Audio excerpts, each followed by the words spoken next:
Bonjour, dans ce cours, nous allons explorer le paramétrage des préférences linguistiques ainsi que les niveaux hiérarchiques d'un document de texte.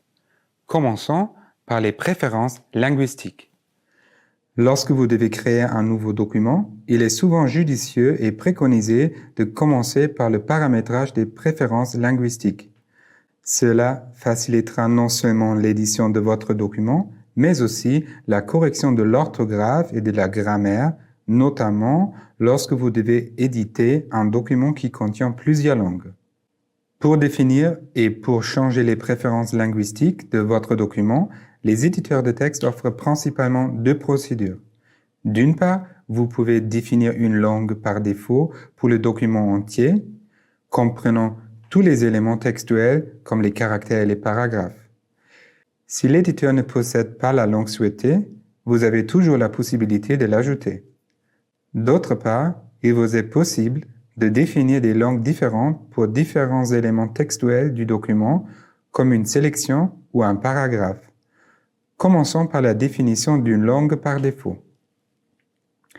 Lorsque vous voulez définir une langue par défaut pour un document donné, vous devez d'abord trouver les boîtes de dialogue qui gèrent les préférences linguistiques de votre éditeur de texte. Voici un aperçu des boîtes de dialogue de deux éditeurs. Certains éditeurs incluent les préférences linguistiques dans l'onglet « Révision » ou « Outils » du menu principal. Vous pouvez aussi repérer les préférences linguistiques directement avec le mot-clé « Langue » dans le menu « Aide » de votre éditeur. Une fois dans la boîte de dialogue, il ne vous reste plus qu'à choisir ou ajouter la langue souhaitée pour la définir comme langue par défaut pour le document entier. Lorsque vous voulez définir plusieurs langues pour différents éléments d'un document, la procédure est un peu différente. Vous allez voir le cheminement théorique pour deux éditeurs de texte. Tout d'abord, vous devez sélectionner les éléments en question. Ici, nous sélectionnons un paragraphe. Puis, vous devez définir la langue souhaitée pour votre sélection via l'indicateur « Langue » dans la barre d'état de votre éditeur. Enfin, il vous reste à choisir la langue souhaitée dans le menu contextuel associé à l'indicateur. Mais pourquoi est-il nécessaire ou préconisé de définir la langue pour une sélection?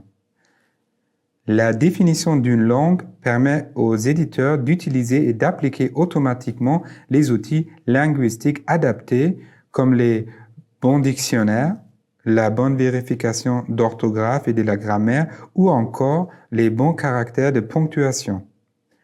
Le logiciel doit donc connaître la définition linguistique pour un élément textuel donné pour pouvoir vous aider au mieux. Outre le paramétrage correct des préférences linguistiques, la connaissance des différentes hiérarchies du document texte est également essentielle pour garantir une conception et une édition simple et efficiente des documents de texte. Examinons donc de plus près les différentes hiérarchies d'un document de texte. Chaque document de texte possède plusieurs éléments textuels. Et chaque élément textuel possède de nombreuses caractéristiques. De plus, un document est caractérisé par différents niveaux hiérarchiques. Ainsi, tous les éléments textuels d'un document, comme les caractères et les paragraphes, ne sont pas au même niveau.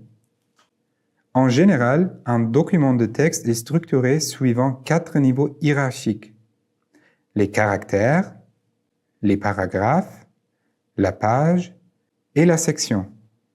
Les caractères représentent les éléments du niveau hiérarchique le plus bas.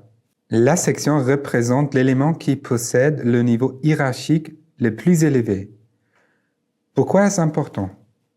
Cette structuration est importante parce que les attributs des éléments de texte d'un niveau supérieur peuvent affecter les attributs des éléments de texte d'un niveau inférieur.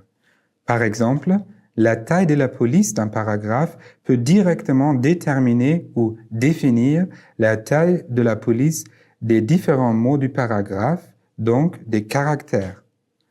Examinons maintenant les caractéristiques les plus importantes de chacun de ces 4 niveaux.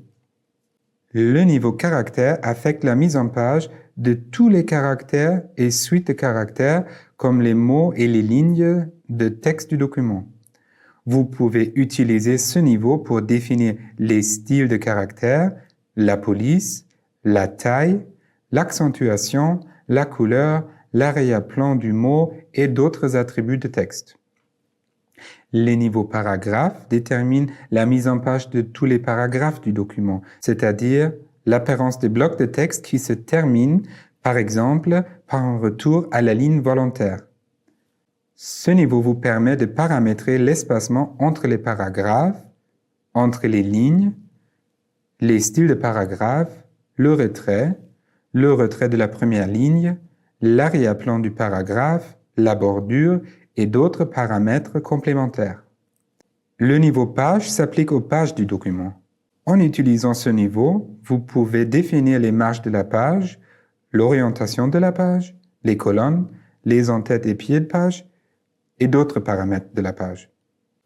Le niveau section vous permet de diviser le document en plusieurs sections dans le but de pouvoir attribuer des propriétés différentes à chaque partie. Maintenant que nous avons compris les éléments importants concernant les préférences linguistiques et les bases des hiérarchies d'un document texte, nous allons pouvoir nous intéresser de plus près aux caractéristiques des caractères et paragraphes. Ceci fera l'objet d'une autre vidéo. Mais avant cela, je vous propose de résumer ce que nous avons vu dans cette vidéo. Pour conclure, dans ce cours, nous avons vu le paramétrage des préférences linguistiques et les bases de la hiérarchie d'un document de texte.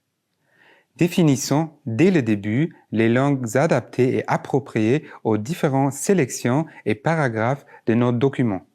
Cela facilitera notre travail et le rendra plus efficace.